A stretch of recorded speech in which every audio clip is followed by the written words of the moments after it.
vēstures zinātnē objektīvs ir datums, objektīvs ir fakts, un subjektīvs ir šī fakta interpretācija. Un, protams, ka arī Cēsu kaujas un 22. jūnijas no šīs schēmas ārā neiet. Un bez šaubām, ka šis datums dažādās veidās, dažādos laikos ir locīts dažādi, un šim datumam ir dažādas interpretācijas bijušas. Bet iesākumā neliela atkāpe. 1929. gada 22. jūnijas, šī jūnija rīts, Cēsīs pretēji meteorologu prognozēm bija lietains un apmācies. Tomēr todien Cēsīs pulcējās visa Latvijas valsts politiskā elite ar valsts prezidentu Gustavu Zemgalu, ministru prezidentu Hugo Celmiņu un Saeimas priekšsēdi Paulu Kalniņu priekšgalām. Todien šeit bija visa armijas vadība, daudzi deputāti, starp viņiem Saeimas ierindas deputāts no Latvijas Zemnieku savienības frakcijas Kārlis Ulmans, bija arī ministri, daudzas prominences. Ar lielu vērienīgumu tika atzīmētas uzvaras Cēsu kaujās 10. gada diena.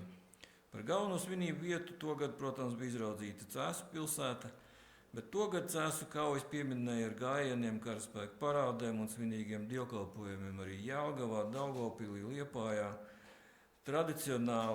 Tradicionāli visās Vidzemes pilsētās, kurās bija izvietoti Latvijas armijas karaspēka daļu garnizoni, Valmiera, Alūksne, protams, arī Rīgā. Pašās Cēsīs notika karaspēka parādes, svinīgs dievkalpojums, prezidents teica uzruna. Pils parkā notika svinīgs koncerts. Neraugoties uz draudošo lietusgāzi, pašā vakarā turpat izrādīja Gotfrīda Milberga jeb Skuja Frīža dramatizējumu Kas bija, kas būsi. Svētki bija plaši un iespaidīgi. Tie bija pirmie tik plaši atzīmējumi brīvības cīnītāju piemiņas dienas svētki un, diemžēl, arī pēdējie tik plaši. Cēsu kauju 20 gadi tieši pēc 10 gadiem jau bija krietni mazāku vērienīgumu atzīmēta. Cēsīs gan notika garnizona parāda, bet no Rīgas prominencēm to gadu, tas ir 1939. gadā, Cēsīs ieraudzīja tikai izglītības ministru Jūliju Auškapu un armijas komandieru ģenerāli Krišjāni Bērķi.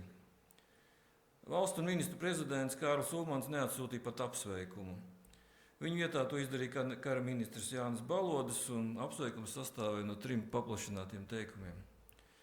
Piedāvām oficiālais armijas laikraksts Latvijas kareivs šo apsveikumu kopā ar nelielu aprakstu par svinību norisi Cēsīs ievietoja tikai 5. lapas pusē.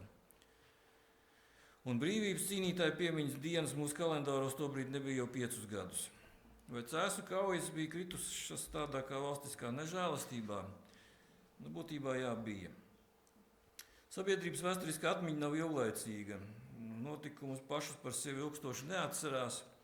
Lai tos atcerētos un lai šie notikumi iekļautos valstiskās ideoloģijas kanonos, tie ir jāpataisa par savu veidu rituāliem, un šie rituāli ir jākopja. Savādāk šie notikumi ātri aizmirstās. Piemērs iz mūsu dzīves iz pagājušā gada. Ja pagājušā gadā mūsu hokeja izlases izcīnīto bronzas vietu pasaules čempionātā padarīja par nacionālajiem svētkiem, nosakot pat brīvdienu šim notikumam pa godu, tad šogad nekas tāds nesekoja, un mēs jau redzam, ka tāpat izlase, kas šogad ierindojas tradicionāli zemajā vietā, tradicionāli kļuva par šķību un greizi spēlējušo nespējnieku kategorijā ierindojumu padarīšanu. Ar vēsturiskiem notikumiem zināmā mērā ir līdzīgi. Nekopti un nepieminēti tie ātri aizmirstās. Starpkara posmā Latvijas neatkarības kara vēsturi tiešā nozīmē bija rakstījuši armijas esošās un bijušās militāra personas, jeb tiešie šie notikuma dalībnieki. Pirmais apkopojušais darbs bija Pētera Bērziņa sarakstītā un 1928. gadā izdotā grāmata Latvijas brīvības cīņas. Viņa izstrādātā neatkarības kara chronoloģija vēlāk kļuva par pamatu visiem topošajiem darbiem. Sekoja ģenerāļa Mārtiņa Peniķa rediģētā divsējuma Latvijas atbrīvošanas kara vēsturi, kuras sadaļu par Ziemeļlatvijas karaspēka cīņām rakstīja ģenerālis Eduards Kalniņš. 1940. gadā iznākusi ģenerāli Hugo Rozenšteina rediģētā Latvijas armija 20 gados un dažādi citi jubilejas izdevumi. Par Cēsu kaujām bija rakstījis Krišjāns Bērķis. Apraksti par militārajām sadursmēm un kaujām Vidzemē, tā skaitā arī par Cēsu reģionā. notikumiem atrodami dažādu Latvijas armijas pulku vēstures grāmatās. Bet visi šie autori un visas šajās grāmatās ir stāstījis tikai par militāriem notikumiem un militāriem aspektiem. Neviens no autoriem, rakstot par Cēsu kaujām, pat necentās iedziļināties šo kauju iemeslos, kas noteikti ir krietni komplicētāki, kas bija krietni komplicētāki nekā tradicionāli šajos militāru personu darbos divu minētiem. Pirmais, tas ir vācu vēlme nodot visu Latvijas teritoriju Andrija un Niedras valdības rīcībā, izveidot provācisku režīmu.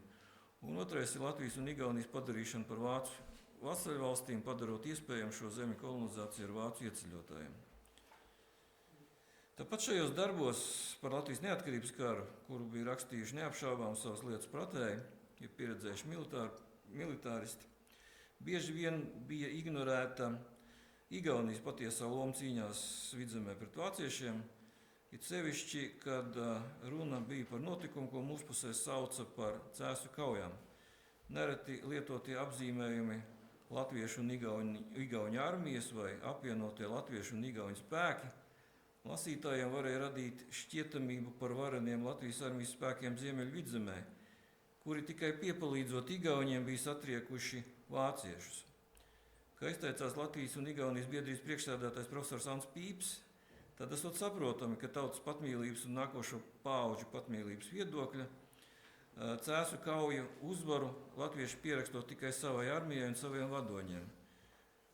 Rezultātā radās iespējas, ka cīņa pret vāciešiem Vidzemē bija notikusi tikai pie Cēsīm, bet citur ir cīnījusies tikai Ziemeļa Latvijas brigāde, un tas arī ir viss.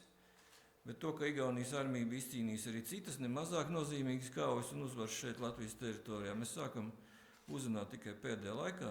Šodien, cerams, būs viens no tādiem mirkļiem, kad mēs uzzināsim par kauju pie Limbažiem no Igaunijas redzes viedokļa. Iekšpolitiski, no valsts ideoloģiskā viedokļa, tas bija saprotami. Tomēr starptautiski dažreiz mūsu valstī radās nesmukums. Piemēram, 1930. gadā 3. martā Latvijā uz kinoteātra ekrāniem parādījās pirmā nozīmīgākā latviešu spēļu filma režisora Aleksandra Rustēķa ekranizētais Lāčplēsis. Šajā filmā nacionāla eposa sižets bija savīts ar 1919. gada notikumiem. Un šai filmā vajadzēja kalpot gan par nacionālās pašapziņas cēlāju, gan arī par Latvijas tēlu popularizētāju, jo filmu paredzēja izrādīt arī ārzemēs. Filmā, protams, netika apiet arī Cēsu kauju tēma, tiesa ļoti minimāli. Šīs kaujas pieminot tikai vienā titrā. Šis titrs ir uz ekrāna, kur rakstīts: pēc tam, kad Ziemeļarmija kopā ar igauņu spēkiem sakāva vācu spēkus, Rīga galīgi atbrīvojās. Tā paša gada decembrī filmu bija paredzēts izrādīt arī igauņu skatītājiem, sarīkojot pirmizrādi Tallinā. Taču gaidītā triumfa vietā bija pilnīga izgāšanās un skandāls. Citēju tā laika žurnālu Filmu un skatuve. Citāts sākums: pateicoties filmu izīrēšanas kantora Nordost filmu Mednis un biedri pūlēm, Latvijas filma Lāčplēsis vairākās kaimiņu valstīs demonstrēta lieliem panākumiem.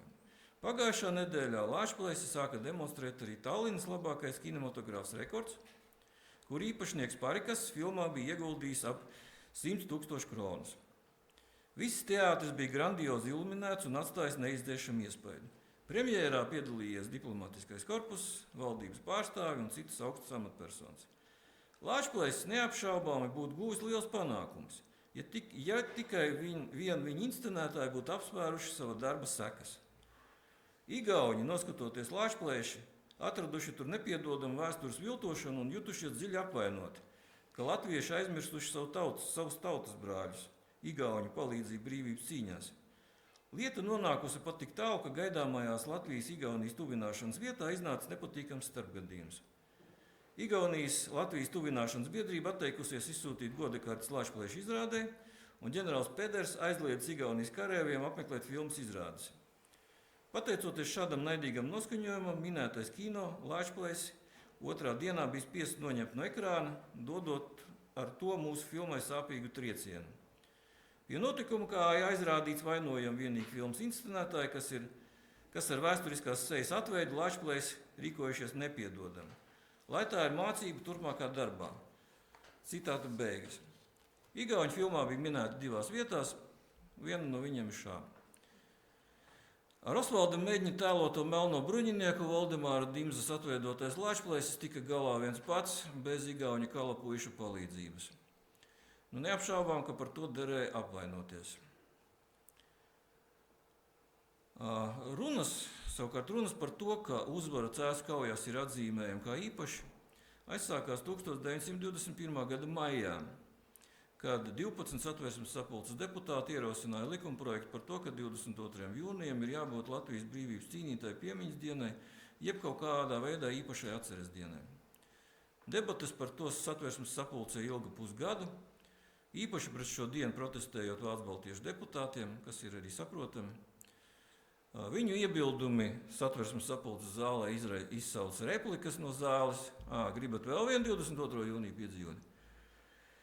Bet pret šīs dienas kaut kādu atzīmēšanu iebilda arī Latvijas Zemnieku savienība, kuras pārstāvis Jānis Goldmans atzīmēja, ka, citēju, Latvija nav vienā dienā un vienā vietā izcīnīta, citāta beigas. Pārmetot 22. jūniju kā svinamās dienas ierosinātājiem, ka nevajag nodoties lokālu patriotismam vai dažu grupu izcelšanai. Tieši Jānis Goldmans ierosināja, ka šādu svinamo dienu vajag noteikt 11. augustu, jeb dienu, kad mēs, tas ir Latvijas-Krievijas padomju Krievijas miera līguma noslēgšanas diena, ir dienu, kad mēs ar lepnumu atskatītos atpakaļ uz šo cīņu gala iznākumu un teiktu, ka mēs esam visus savus ienaidniekus pārvarējuši. Citāta beigas. Galu galā likumprojekts bija pieņemts 1921. Gada 30. septembrī, kad Satversmes sapulce noteica 22. jūniju kā brīvības cīnītāju piemiņas dienu. Nākamajā gadā jau šo dienu jau atzīmēja kā oficiālo piemiņas dienu, oficiāli ierakstīta kalendārā. Tiesas svinības notika tikai Rīgā, tikai Brāļu kapos, bet ar valsts augstākā amatpersonu līdzdalību. Tas jūtami disharmonē ar iepriekšējā gadā Satversmes sapulces sēdē izskanējušie šīs dienas kā svināmo svētku apoloģētu konkrēti sociāldemokrātu deputātu Jūliju Celnu paziņojumu, ka 22. jūniju svinot visā valstī. Igaunijas armija Rīgas Brāļu kapos tagad 22. jūnijā nebija pieminēta vispār. Salīdzinoši nelielais svinētāju skaits šajā dienā Rīgas Brāļu kapos. Par to tika atgādināts arī pēc gada. 1923. gadā rudenī, jau pirmajā saeimā, atkal atsākās debats par to, ka nepieciešams reorganizēt piemiņas dienas kalendāru. Tam pašam Jānim Goldmanim ierosinot brīvības cīnītāju piemiņas dienu pārcelt uz augustu 2. svētdienu. Kā vienu no argumentiem minot, ka 22. jūnijas kā svinam dienu tautā ir ļoti nepopulāra, jeb kā teica cits sociāldemokrāts Andrejs Petrēvits, šķidrās svinības pagājušā gada Brāļu kapos ne par ko labu neliecināja. Un vēl kā Jāņu dienas tūms šiem svētkiem kaitējot, jo svinamo dienu sanākot pārāk daudz. Tomēr visā parlamentārisma laikā uzvaru Cēsu kaujās atcerējās, tā bija pasludināta par brīvdienu. Šajā dienā notika gājieni uz Brāļu kapiem, presē publicējās to dienu notikumu atsliecinieku stāsti, atklājās piemiņas vietas cīņās par brīvību kritušajiem tajās vietās, kur šie cīnītāji vai nu ir apglabāti, vai nekādi nozīmīgi notikumi notikuši. Piemēram, 1924. gada 22. jūnijā, tātad uzvaras Cēsu kaujās 5 gadu jubilejas, reizē Cēsīs lika pamats uzvaras piemineklim. Igaunijā gan izsauca zināmu neizpratni piemiņas plāksnes uzraksts, jeb nozobeni saulēts 1919–1920 saviem kritušajiem varoņiem, ko Igaunijā uztvēra kā centienus aizmirst igauņu nopelnu Cēsu kaujās, neuztverot šo pieminekli kā veltītu visam neatkarības karam, nevis kā vienam lokālam notikumam. Igauņi gan aizmirsti netika, lielais piemiņas vietu skaits Vidzemē par to liecina. 22. jūnijas svinēšanas ģeogrāfija gan pārsvarā ierobežojās ar Vidzemi, ja vietām, kur šīs kaujas arī notika, un arī ar Rīgas Brāļu kapiem. Kā izņēmumu izceļot jau minēto uzvaras 10 gadi, kad šo dienu godāja arī citās lielajās valsts pilsētās. Turklāt jāsaka, ka 22. jūnijas tā arī palika tāda kā nērta svinamā diena gana daudziem gan Latvijas politiskajās aprindās, gan Latvijas armijā, gan Latvijas armijas vadībā. Pirmkārt, šīs svinības neuzrunāja kalpakiešus, jeb dienvidniekus. Tas nav nekāds noslēpums, ka jau no paša pirmsākuma armijā veidojās divi savstarpēji konkurējuši grupējumi – kalpakieši jeb dienvidnieki un ziemeļnieki, kas cīnījās, tā nosacīt, protams, to var nosaukt par cīņu par ietekmi, par amatiem un bīdīja uz priekšu savējos. Vācu baltiešu politiskās aprindas jau nepavisam par šo dienu nebija sajūsmā. 22. jūnijas neuzrunāja arī jauno politisko eliti, Kārli Ulmanu un viņa zemnieku savienību. Vispirms jau ilgadējo kara ministru ģenerāli Jāni Balodu. Saprotam iemeslu dēļ viņiem it kā nebija nekāda sakara 22. jūnija notikumiem. Viņi 22. jūnijam šai dienai pārmetā nespēja vairot saskaņu ar Igauniju, jo runājot par Cēsu kaujām, uzreiz nācās atcerēties gan Baložu komandētās Dienvidu Latvijas brigādes, gan Kārļa Ulmaņa pagaidu valdības reālo rīcību 1919. gada jūnijā, kas savukārt Igaunijas pusē izraisīja daudz jautājumu. Šie jautājumi bija, protams, subjektīvi, bet vienalga tie bija. 1934. gada 25. novembrī, jau pēc apvērsuma, Kārlis Ulmanis svītroja 22. jūniju no svinamo dienu saraksta, nosakot, ka Latvijas brīvības cīnītāju piemiņas diena turpmāk atzīmējama 11. augustā, nenosakot šo dienu kā brīvdienu. Un Cēsu kaujas līdz ar to, kā notikums nonivelējās, pārvēršot to par ļoti lokālu un ļoti vietēju pasākumu, faktiski tikai šo kauju dalībniekiem veltītu. Centrālā presa, tostarp armijas oficiālais laikraksts Latvijas kareivs, šīs kaujas pat nepieminēja līdz pat Cēsu kauju 20. gada dienai. Atvērsiet tā laika laikrakstu Latvijas kareivs, tad ap 20., 21., 22., 23. un tā tālāk jūnija pat Cēsu kauju nav ne vārda. Skaidrs, ka ne padomju, ne vācu okupācijas gados ne par kādu Cēsu kauju piemiņu vai par pieminēšanu nevarēja būt ne runas, līdzīgi kā Igaunijā, ko mēs šodien dzirdējām mūsu kolēģi priekšlasījumā. Savukārt, pēckara latviešu trimta sabiedrībā brīvajā pasaulē Cēsu kaujas piemiņai liels nozīmes nebija. Tam par iemeslu bija gan savādākas politiskās realitātes latviešu trimta sabiedrībā, gan citas intereses, gan arī tas, ka tieši no ziemeļniekiem, jeb tiem, kas piedalījās Cēsu kaujās Vidzemē, kā tādās trimdā bija nonācis ļoti neliels šo cilvēku skaits. Protams, ka šajā dienā piemiņas reizēs gan latviešu sajietu namos, gan citādās pulcēšanās vietās notika koncerti, priekšlasījumi, piemiņas dievkalpojumi un nekas vairāk. Visur tā bija vietējā latviešu kopienu pašiniciatīva. Kaut cik organizēti centieni Ziemeļamerikā sarīkot vairāk vai mazāk vērienīgas Cēsu kaujas atceres pasākumus bija šo kauju 50. gada dienā, kam gan jūtamu panākumu nebija. Beidzot, šodienas realitāte ir tas, ka kopš 1995. gada 21. septembra, jeb grozījumiem likumā par svētku un atceres dienām, 22. jūnijas ir noteikts kā varoņu piemiņas diena, atstājot brīvības cīnītāju piemiņas dienu 11. augustam. Īsts ieskats šīs dienas chronoloģiskajā attīstībā, ja tā varētu teikt. Paldies par uzmanību.